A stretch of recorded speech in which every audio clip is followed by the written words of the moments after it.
Hi, everyone, and welcome back to Burn the Rule Book podcast. This is the podcast where we break down everything you were never taught about menopause, mental health, and relationships one truth at a time. I'm Rachel Boyle, a licensed couples therapist, sex therapist, and certified menopause specialist. This podcast helps you understand what is actually happening to your body, mind, and relationships, and gives you real tools to move through life with clarity, calm, and connection. Let's get started.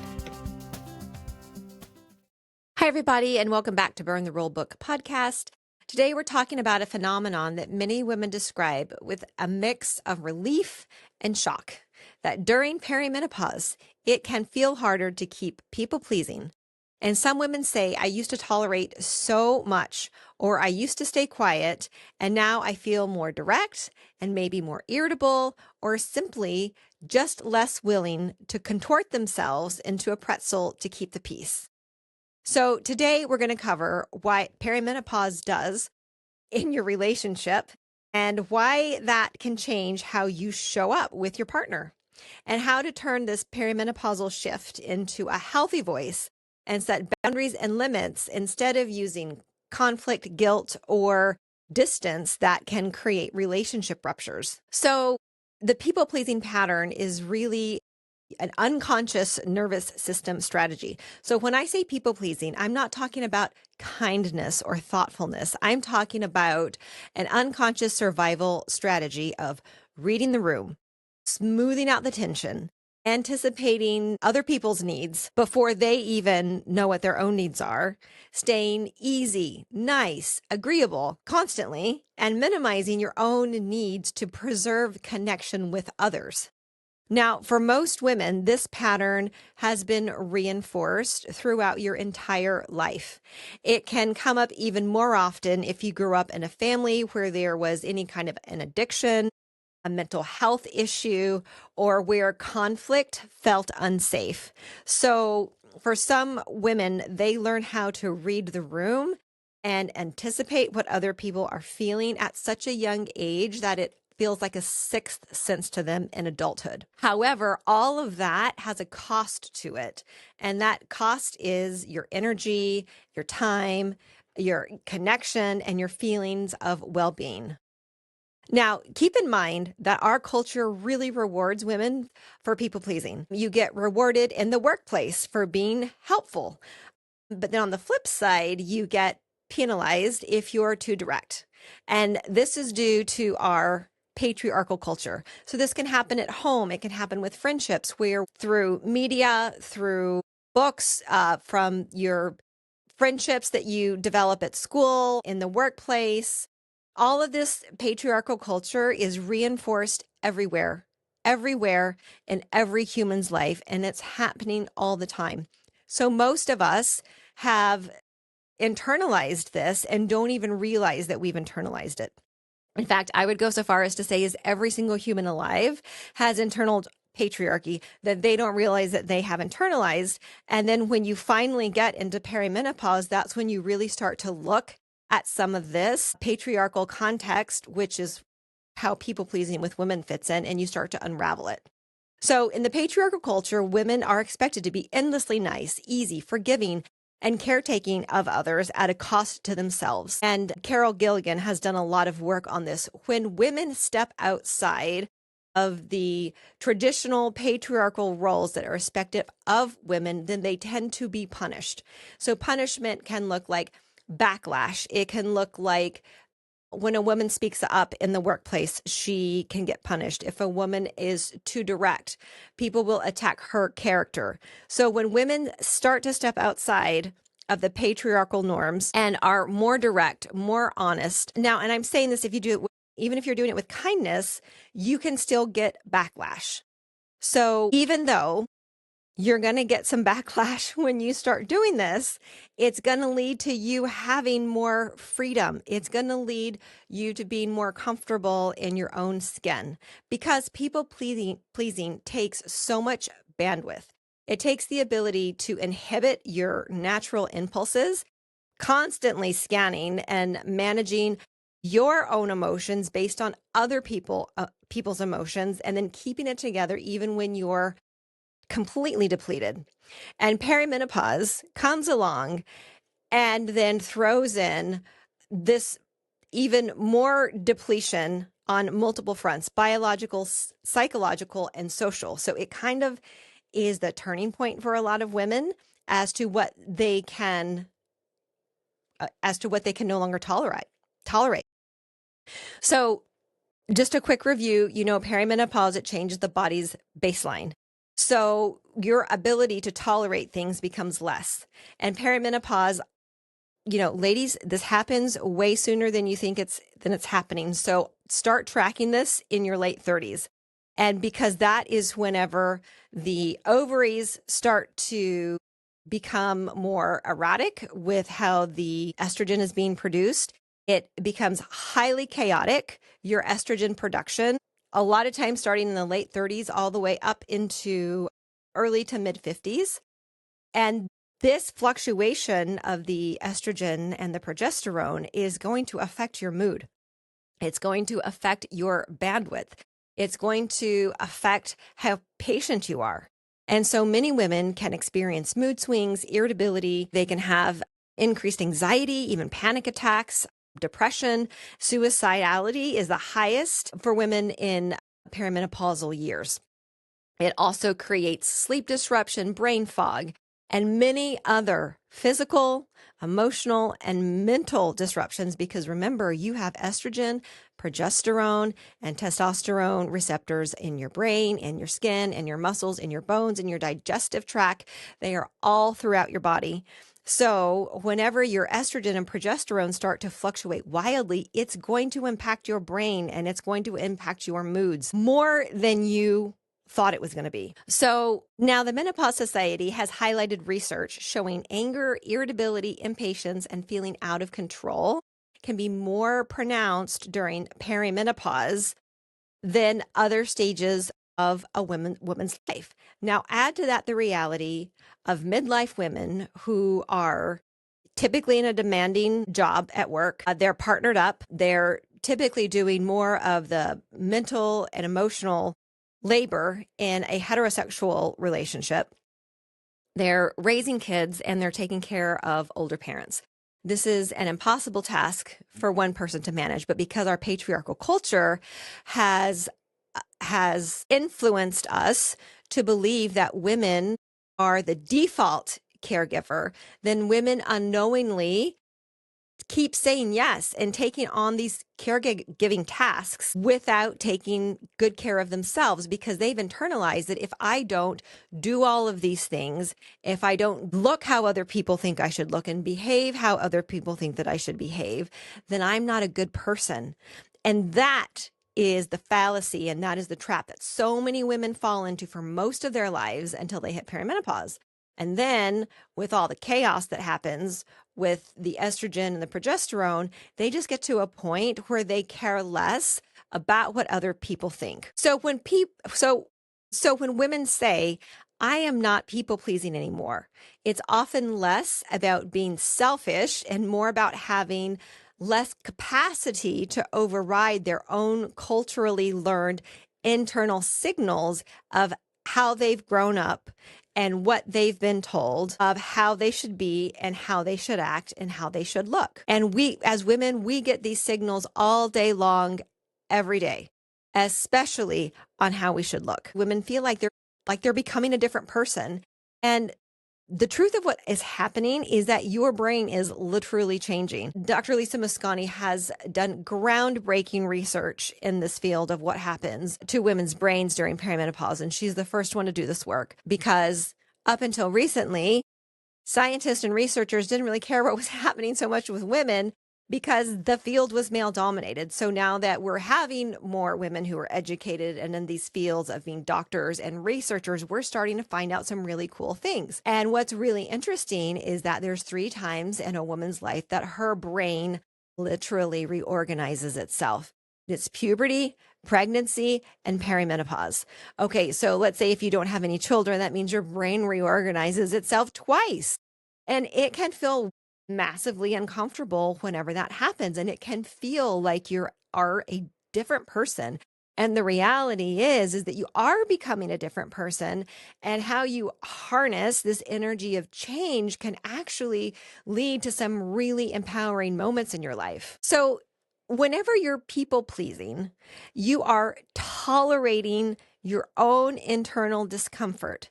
And most women aren't even aware of the internal discomfort they're feeling because they have been so conditioned to ignore it.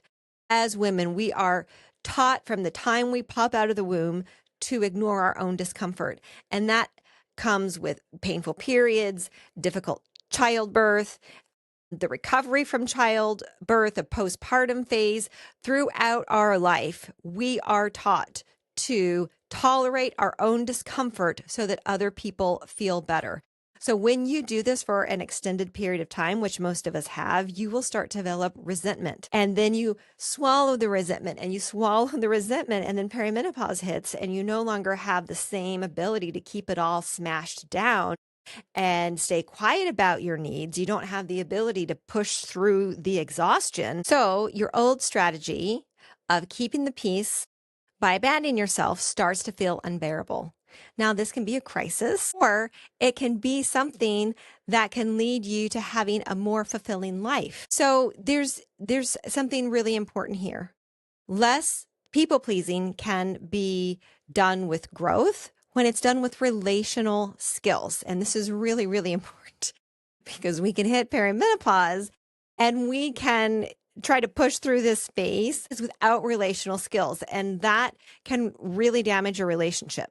So if the shift is where you come from clarity, kindness, direct communication, setting boundaries for yourself, and setting limits for others, that can create fewer resentments over time and create more connection. However, if you are yelling, losing your temper regularly, emotionally withdrawing, or going cold, or retaliating, or trying to control the things that are happening in your life and the people in your life, and that is not going to get you what you want. That's actually going to make things harder for you. And something that I've learned from relational life therapy is that there is no redeeming value in harshness. And what happens for us women is we people please all of our lives, and then we get fed up and we've had enough. And then we're going to let everybody know that we've had enough and we found our power and we're done and people need to do it our way. And that's not going to help you or your relationship because we've just flipped the script. And now those behaviors are what we would call the female using behaviors of toxic masculinity. If we're yelling and screaming and, trying to use power over to get what we want rather than communicating to our partner with what is called kind power. Kind power can shift your life and it can also shift your relationship.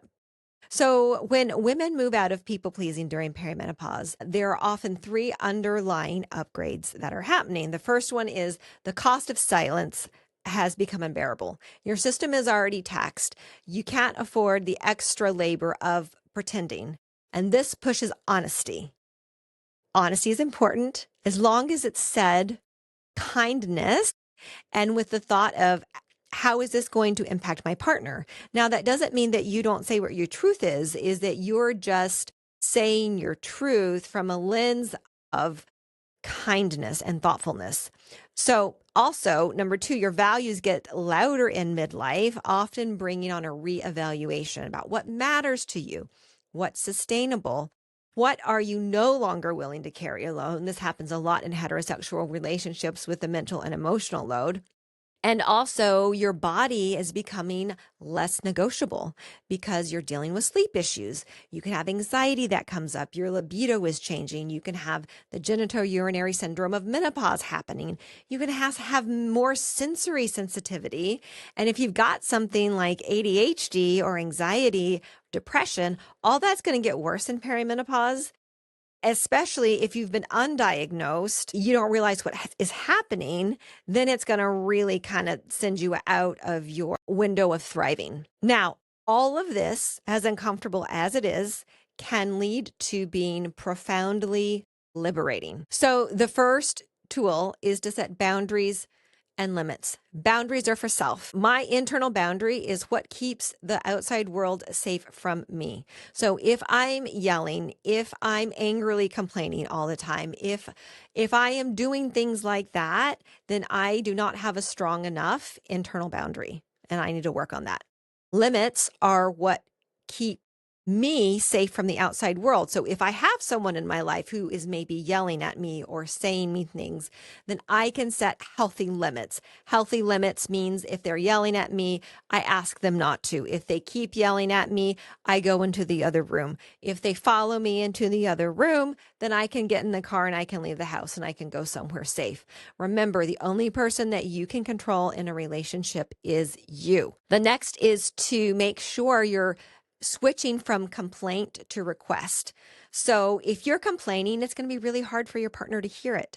So switching to a request is asking in a kind way for the other person to do something for you that would be helpful. Now, I know a lot of you are thinking inside of your head, I have asked kindly for years and years and years, and I am not getting what I want. So sometimes we think that we're asking in a kind way, but we're really not. Or we're so frustrated that it's not coming out anymore. It's coming out as a complaint. The next is to speak to repair with love and respect. So if you've gotten in a disagreement with your partner, if you come to your partner wanting him to see what exactly it is that he's done and what he needs to do to change, that's going to be hard for him to hear. Rather than when you're speaking to repair with love and respect, you're thinking inside of your head, why am I talking? The acronym is WAIT. WAIT, why am I talking? Am I talking to get this person to do what I want them to do, or am I coming from a place of love and really wanting to repair this rift in our relationship? Now, empowering each other in relationship is really important. So you giving your partner the tools to empower your partner to get you what you want is going to be really important. So that might sound like my stress tolerance is different right now. I can't tolerate the things that I used to tolerate, and I'm working on it. And I also would like us to adjust how we do this together. This is a way that you can help me. Would you be willing to do it? This invites your partner into a team conversation about how the two of you can work together to have a healthier, more loving, connected, balanced relationship. So it invites collaboration instead of blame. And finally, cherishing each other, giving your partner appreciation and noticing the things that they are doing to help, even if it's just small amounts in the beginning, appreciating them for the things that they have started doing that are actually helping to make your life easier. And that's going to make your partner more willing to keep doing those things. And when we feel appreciated, then we're more likely to remember to do the things for our partner, and we'll do it from a happier space than if someone gets harsh with us whenever we start trying to help them. So if perimenopause has you feeling less tolerant, less filtered, and less willing to people please, consider that this may be your system telling you the truth. The old way was costing you too much. The goal is not to become harsh. The goal is to become clear and direct with kindness and power. So thanks for listening to Burn the Rulebook podcast. If this episode landed with you, share it with a friend. Follow the show for more conversations. And if you've got any questions or a topic that you would like for me to address or talk about or expand upon, please leave me a comment and I will make sure that I address that. Thanks for spending time with me today. I hope you found something helpful, validating, or just a little more human in our conversation. Remember, while I am a licensed therapist, I'm not your therapist, and I'm not a medical doctor. This podcast is for informational and educational purposes only and does not constitute medical or mental health advice. For personalized care, please consult with a licensed healthcare provider or mental health professional trained in the area you're seeking support. You deserve expert guidance that's tailored just for you.